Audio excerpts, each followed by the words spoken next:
我娘是龙，她下了俩蛋，还有一个我。她认识蛋，不认识我，以为我是寄生虫，遂叼出去扔了。直到她突然想起自己曾经睡过2条腿的人，于是连夜又把我给捡回来了。我娘的一生除了吃就是睡，睡遍各种雄性，有蛋就下，从来不孵，全靠幼崽自生自灭。这回偏偏下了个赤条条的我，有手有脚，会动会哭。她突然不知道该怎么办了，她扒拉我半天，嘀嘀咕咕，没有爪子，没有牙，连个壳都没有。我娘试着把我抛上天，见我直直往下掉，又赶紧一把接住。还好我不会飞，所幸我是亲生的。她尽管困惑，却也知道不能让这个小人独自生存，于是走到哪都带着我，就算化成人形来凡间吃香的喝辣的，也不忘把我夹在胳肢窝里。直到有个老太太抖着手指颤声问道：“姑娘，你胳肢窝里夹的是啥？”我娘啃着牛蒡骨，含混不清的回答：“是个人。”老太太吓得差点背过气去。我娘这才发现我不哭了，不是睡了，是快饿死了。对于老太太说小人隔1个时辰就得喝1次奶的事，我娘十分不解。你让你那个媳妇给她多喂些不好吗？我1次吃饱，60年不用再吃。老太太深深看了我娘一眼，把她轰了出去，还嘟囔着：“我说怎么连奶孩子都不会？原来是个傻的。”我娘的龙生就2件事，忙着吃，忙着睡。有我之后又多了1件，忙着讨奶。在我娘眼里，众生平等，万物无甚高低贵贱，所以给我讨奶从不拘泥于人奶，看见有奶的雌性，抱起我凑上去就是了。好在我娘是龙，这世间没几个品种敢拒绝她。我娘拎着我在3界逛吃，一整年我也从只会喝奶的无牙崽，长成了会从龙口夺食的小怪兽。门牙还没冒头，上下4颗犬牙却已全部长齐。更碍眼的是额角2个奇怪的鼓包，刚冒出来时，我娘捏了半天，这丑玩意儿不会是龙角吧？后来鼓包消下去了，我娘终于松了口气，原来是你爹的2大包。鉴于我已经会自己啃排骨，我娘觉得我应该也会自己啃小鱼，于是她现出龙形，把我顶在脑门上，一头扎进大海。吾儿，为娘带你吃海鲜。我咕噜一声，还没反应过来，我娘已在深海遨游，我却在海面浮沉。我被海浪裹挟，一口接着一口呛到窒息。我娘生来会水，她的字典里没有淹死这个词。等她发现我没跟上时，我已经在海面翻了好几个圈。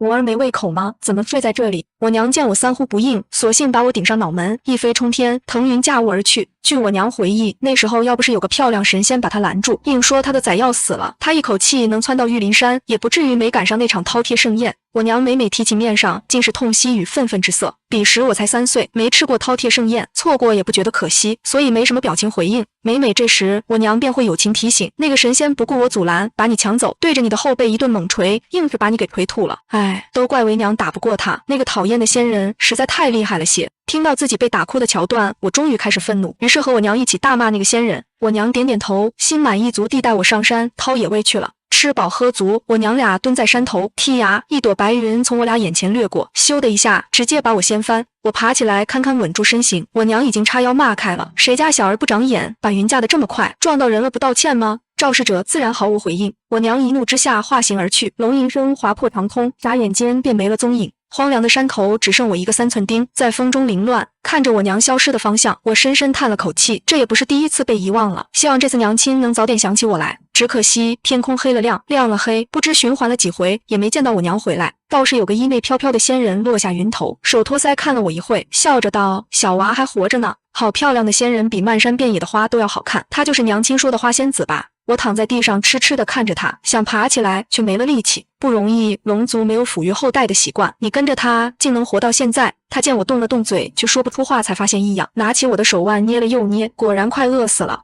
他手掌一翻，掌心便出现一个小玉瓶。我怎么见你一回，你就饿一回呢？你这小娃是有什么机缘不成？我没心思听他啰嗦，抱着他的手猛灌几口。小玉瓶里的水清凉滋润，甜丝丝的好喝极了。我咕咚咕咚一通猛喝，他眼里没有半分不舍，反而笑容越发温柔。这人竟比我娘还大方些。喝了他的水，我精力再次充沛起来，当即指手画脚，跟他描述起那仙人驾云撞我娘奋起直追的故事。撞了你就跑，那很坏。我重重点头，无比认同。你娘没回来，你有何打算？是想继续留在这里等，还是想下山？我思考了很久，继续等，搞不好会饿死；不等，娘回来怎么办？终于我眼睛一亮，拽着他的衣摆，开心道：“你带我去找娘亲。”仙人扶额，一脸无奈：“你一个小娃娃，我怎么带着你呢？你可以把我叼在嘴里，我不是你娘，那我坐在你头顶。”我没那么大的头。我仔细打量了一下眼前的仙人，对哦，他是人形。我娘人形的时候，要么拎着我，要么把我夹在胳肢窝里。那你可以拎着我，也可以把我夹在胳肢窝里。终于，他妥协似的弯下腰，伸手穿过我腋下，轻轻将我抱起。我觉得这样抱着比拎着舒服多了，不由自主地趴上他的肩膀，开心地蹬着双腿。他笑了，一手拍上我的后背，感叹道：“这算什么呢？算你命大，还是算我倒霉？小娃脚不要再踢了。”我后来才知道，这个抱着我满世界找娘的人，原来是天宫中的东华帝君。帝君深居简出，三界鲜少有人见过他。有人说他几千岁，有人说他几万岁，也有人说他与天地同寿，无人知晓确切年岁。天上地下，关于东华帝君的传言不多，无非就是年龄、战力之类。就算有些小道消息，也不过是帝君近日闭关了，帝君近日前往玉灵山讲经了，帝君近日受邀某某法会了等等。直到今天，帝君亲耳听闻了一则崭新的小道消息：帝君老婆丢了，帝君带着女儿满世界找娘呢。我抱着最爱的排骨，啃得满脸油光，没听清隔壁桌在说啥。帝君撑着脑袋转着茶盏，悠悠叹息：不找娘了好吗？我摇头，给你找个师傅。我再摇头，那座山头你娘并未回去过。帝君看着我，龙族没有抚育幼崽的习性，他离你而去实属正常，你不应执着于此。我嘴一撇，仰头就喊：要娘要娘就要娘，好好好，再找就是。我瞬间停住喊叫，指着桌上的空盘子，开心道：还要排骨。帝君把我从山上带走，那天就推了南海的邀约，后来因为迟迟找不到我娘，又陆续推了几场法会。这2年他抱着我上到天庭，下到地府，查过昊天镜，翻过生死簿，硬是找不到我娘的下落。东华啊，东华，你真是聪明一世，糊涂一世。明月使笑道：你这番惊天动地找人，他若是在哪怕是藏在九幽之地，也该给你揪出来了。既杳无音信，那定是藏身于凡世呗。这个道理我怎会不懂？只是凡事万千，我总不能带着他一处一处去寻。帝君叹了口气，果然岁数大了，竟然把元姬娘娘的天元井给忘干净了。我双手托腮，看着帝君和明月使你一手我一手的下棋，正津津有味时，帝君却突然丢了棋子。哈哈，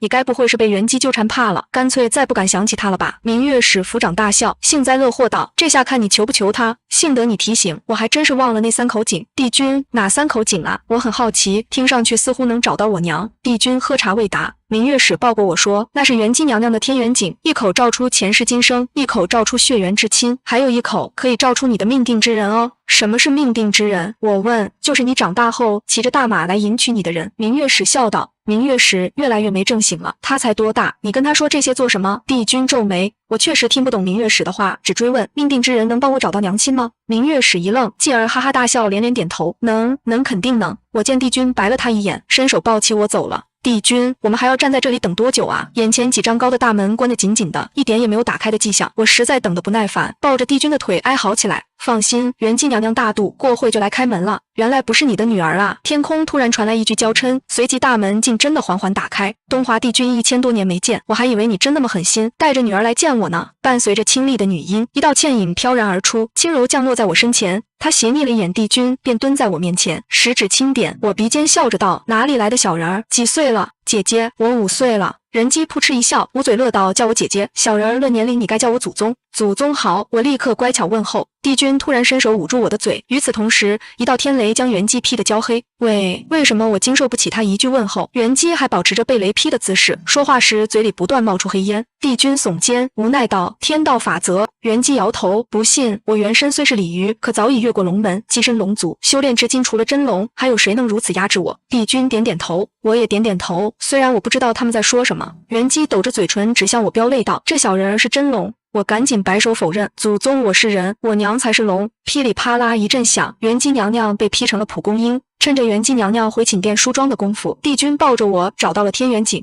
哇，马上就能找到娘亲了。帝君却对着一模一样的3口水井犯了难，是哪一口井来着？我见帝君迟迟不动，着急地从他怀里挣扎出去，对着水井喊道：娘，你在哪口井里啊？我随便扑向中间那口井，朝里张望，我惊吓后退，井里怎么有只大老虎啊？帝君扶住我，朗声笑道：我们小娃前世竟如此凶猛，不错不错。我推开帝君，跑向另一口井，谨慎地看下去，没有老虎，也没有娘亲。我回头看看帝君，又看看井里，觉得奇怪极了，有2个帝君，外面一个，井里一个。我突然反应过来，猛地起身直指帝君，我前世也是一个帝君。突然一阵环佩叮当，元姬步伐凌乱地冲了过来，按着我再次看向井里。当帝君绝美的倒影再次出现时，元姬颓然倒地。难怪这井总照不出我的命定之人，我还以为是帝君早已超出3界的原因，却原来你只是不属于我。一阵清风闪过，我再次被人按在了水井边。当井里人影显现时，我回头看一眼身侧的帝君，咦，帝君，你脸怎么这么黑？好奇怪哦。自打我们在元姬娘娘那里看了水井之后，帝君就再也没对我笑过了。他总是黑着脸陷入沉思，我一看他就揉太阳穴，我冲他笑，他就捶自己脑门，一副崩溃至极的模样。我心中了然，原来帝君气疯了。不怪我这样下定论，毕竟1年前他和明月使下棋时，明月使也这样捶自己脑门。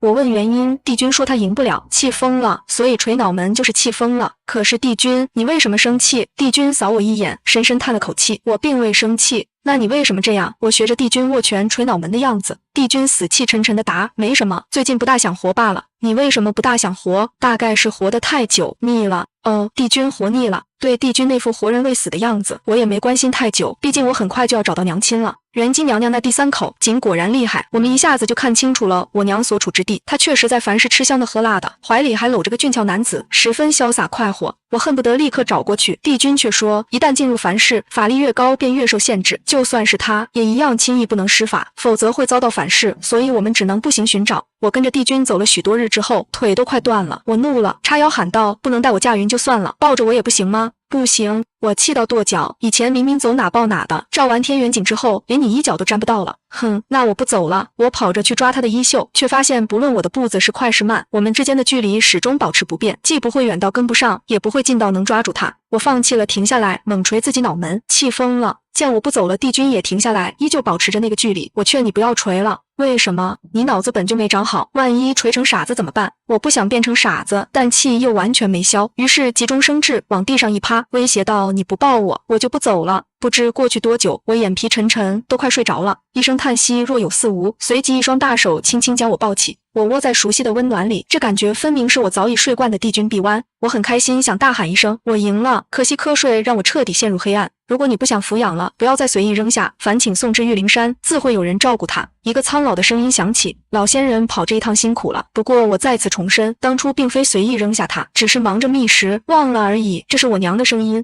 迷迷糊糊间，我耳畔一直有人在对话，声音都很耳熟，只是听不清究竟说了些什么。直至我睁开双眼，第一眼便是睡在我旁边四仰八叉的娘亲。娘亲！我大喊一声，手脚并用爬到她身上。娘亲，娘亲，我终于找到你了！我要把这个好消息告诉帝君。咦，帝君呢？帝君，你是说送你过来的那个漂亮仙人？我娘坐起身子，大大伸了个懒腰。是啊，是啊，她在哪？她走了。我娘道，我看她挺着急走的，就没留她吃饭。我有些惊讶，帝君怎么会走了呢？我从没想过帝君会离开。那她什么时候回来呢？我每天都在问，可帝君就像娘亲一样，走了就忘记回来。我很长一段时间都在思念帝君，甚至想去天宫找他，可是我没法让我娘带我去，因为她沉迷人间，总在找好吃的。该说不说，凡间的东西确实好吃，我吃着吃着，除了渐渐长大，也渐渐忘了那段日子。几百年过去，按龙族寿命算，今天是我成年的第一天。我突然头痛欲裂，双手抱着额头，分明感觉有什么东西想冒出来。我娘仔细检查了一番，恍然道：嗨，没事，就是你爹的2大包而已。什么？可是我没爹啊。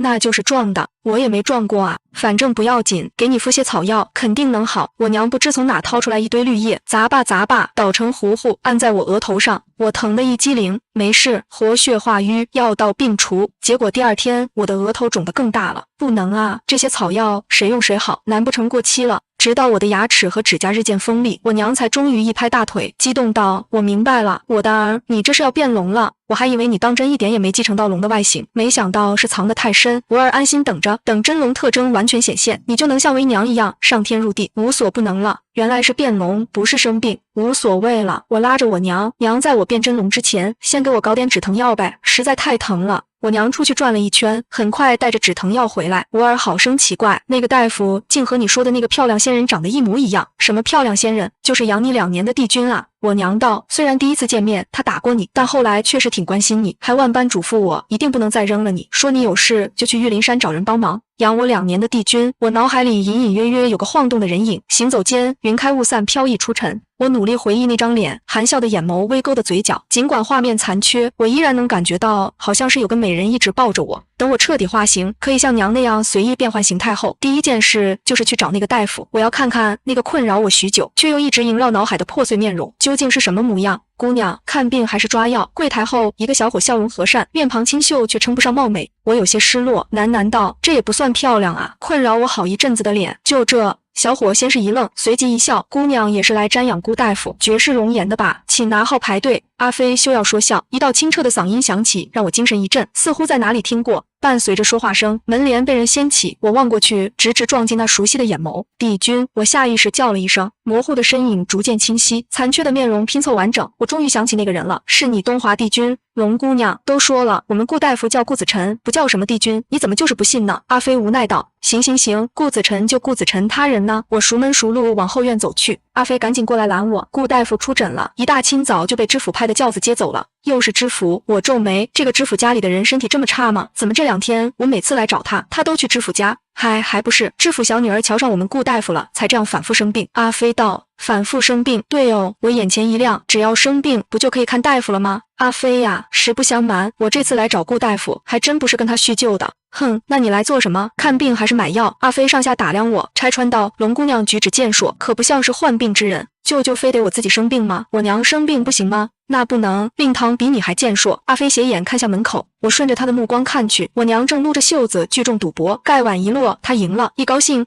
竟把手边那个壮汉举了起来。我猛拍阿飞肩膀，激动道，你看，这不是有病是什么？谁家好娘没事举大男人啊？阿飞无言以对，默默帮我登记了求诊信息。我偷看过去，病症那一栏赫然3个大字：神经病。想找顾子晨，果然还是得求诊。连着几天没见到的人，今天居然亲自送上门了。龙姑娘，令堂呢？顾子晨站在门口问道。出去玩了。我边说边倒茶，他却连坐也不坐，转身就走。哎，帝君，等一下。龙姑娘，鄙人姓顾，不是你口中的那位帝君。是，我口误了，叫你顾大夫成吗？顾子晨眉头紧锁，不悦道。令堂既不再看病的事，便改日吧。我看他还是要走，忙说我自己也有病。顾子晨看向我，一脸狐疑。真的，我最近可不舒服了，需要顾大夫帮着看看。是吗？哪不舒服？我哪都不舒服。龙姑娘，不要再给我添乱了。添什么乱？我又不是不给诊金。再说了，你一个大夫还能见死不救吗？顾子晨无奈叹气，终于坐下了。嘻嘻，顾大夫好。顾大夫喝茶。我恭恭敬敬递上一杯茶，他却不接，只道既然身体不适，那就先诊脉吧。完了，要是诊出我装病，岂不是要生我气？我有些胆怯。虽然他总说自己不是帝君，可通身气派却一点没少，目光柔和却暗藏威压，我根本没法抵抗，乖乖把手放在了脉诊上。顾子晨指尖在我手腕压来压去，我趁机在脑海里疯狂组织词汇，等他揭穿我时，我究竟是嘴硬到底，还是坦诚认错？正纠结着，偷瞄一眼顾子晨，意外发现他的表情竟比我还纠结。顾大夫，你怎么了？龙姑娘，稍等。顾子晨转身从他的小箱子里抽出一本医书，当着我的面快速翻阅起来。不是吧，他不是神医吗？怎么还带现学的？我眼珠子一转，一时来了底气，看他这样子，想必也拆穿不了我。哪料他翻完医书，面色凝重，红唇轻启，给了我致命一击。龙姑娘，你不是人！我拍案而起，大家都是体面人，骂街作甚。我指着顾子晨义愤填膺，顾子晨看着我，沉静如水。我们谁也没有让步，直到大街上传来骚动，人群惊恐奔走。龙是龙，河里有龙！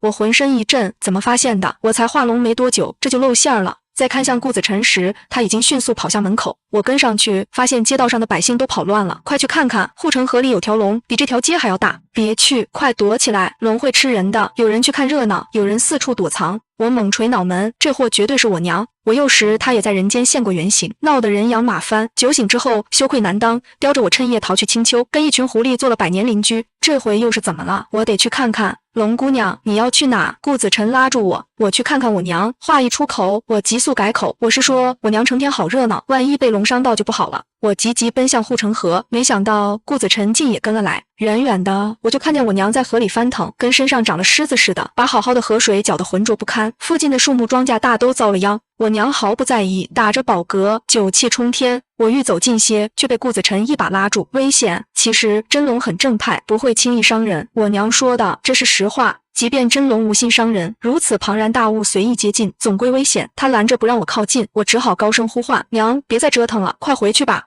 我喊了几遍，我娘终于留意到，我朝我挥手让她离开，她却摇摆着身体朝我靠近，甚至试图爬上岸，真是醉到姥姥家了。不好，快走！顾子晨拽着我的胳膊，将我拉起就跑。我回头看了一眼我娘，见我被人拖走，她似乎怒了，突然腾空飞起，直冲我们扑来。我知道她的目标是顾子晨，但顾子晨不知道。危急关头，他竟一把将我压在身下，想以身护我。别过来！我大喊。我娘一副听不懂的样子，张嘴就把顾子晨从我身上叼起，扔了出去。顾子晨当场就摔晕过去了。完了，娘，你清醒一点，这是人间，你别再闹了。听到人间2个字，我娘眼神貌似清澈了些。我趁机劝道，你喜欢的孟郎搞不好也在看着你呢。我娘眼神大惊，巨大的龙头开始四处张望。别找了，赶紧躲起来才是。庞然大龙突然连飞都不会了，一扭一扭的迅速爬进护城河里，再也没露头。顾家医馆里，阿飞正在给顾子晨诊治，所幸摔伤不重，吃几服药，多休息几日便好。我趴在顾子晨床前，万分不解，他这么脆弱，难道真的不是帝君？可是除了没有仙气，他跟帝君明明没有任何区别啊！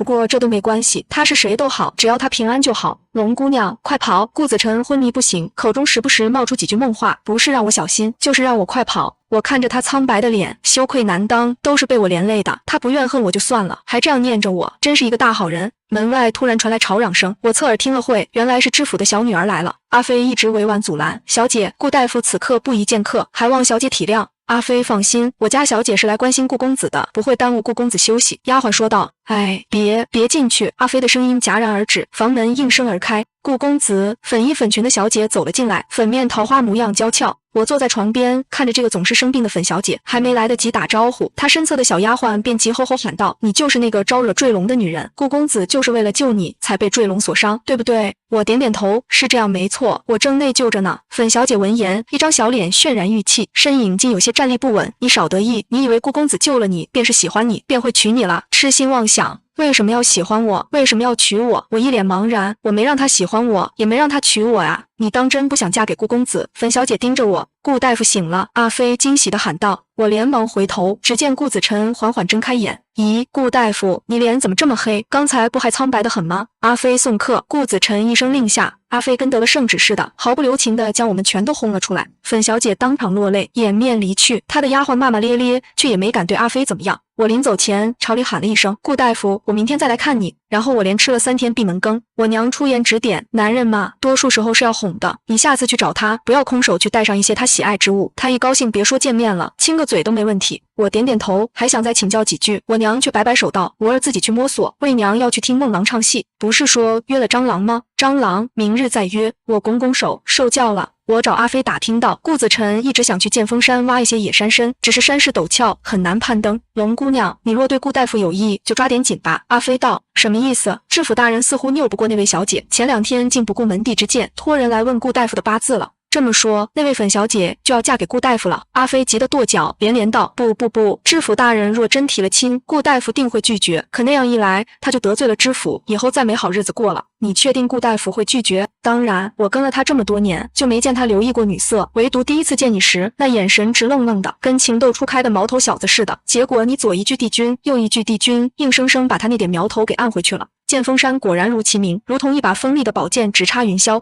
对于以前的我来说，也许很难攀登，但现在我化身为龙，却卡树杈上了。娘啊，化龙后咋还行动不能自如了呢？我的四肢像是未驯化的野兽，各有各的去处。我一通挣扎未果，想换回人形也做不到。或许是因为此山极为陡峭凶险，我一条龙卡在这里，1天1夜竟也无人发现。慢慢的，我作为人的意识逐渐消散，好像忘了自己曾经是人。就在我试图张嘴去咬路过的野兔时，远处传来顾子晨的呼喊声：“龙姑娘！”人的意识有刹那的回笼，我怕他撞见一时情急，砰的一声变回了人，随后头脑发昏，晕得不行。我在这里，我大声回应完，再也撑不住，倒在了地上。我这才反应过来，这座山定有古怪，山上似乎有什么力量在和我拉扯。我体内龙的特征疯狂躁动，几乎压制不住。龙姑娘，顾子晨一脸泥泞地朝我爬过来，动作慌乱，神色紧张，完全失了往日的沉静。我对他笑，向他问好，他瞬间红了眼眶。龙姑娘，不怕我来了。顾子晨将我扶起，我虚弱无力，只能靠在他怀里。都怪我不该对你闭门不见，要不然你也不会来这种地方。他边说边查看我的身体，当他轻轻拉开我的袖子，我心下一震，龙鳞！我明明努力维持着人形，怎么还会有这么多龙鳞？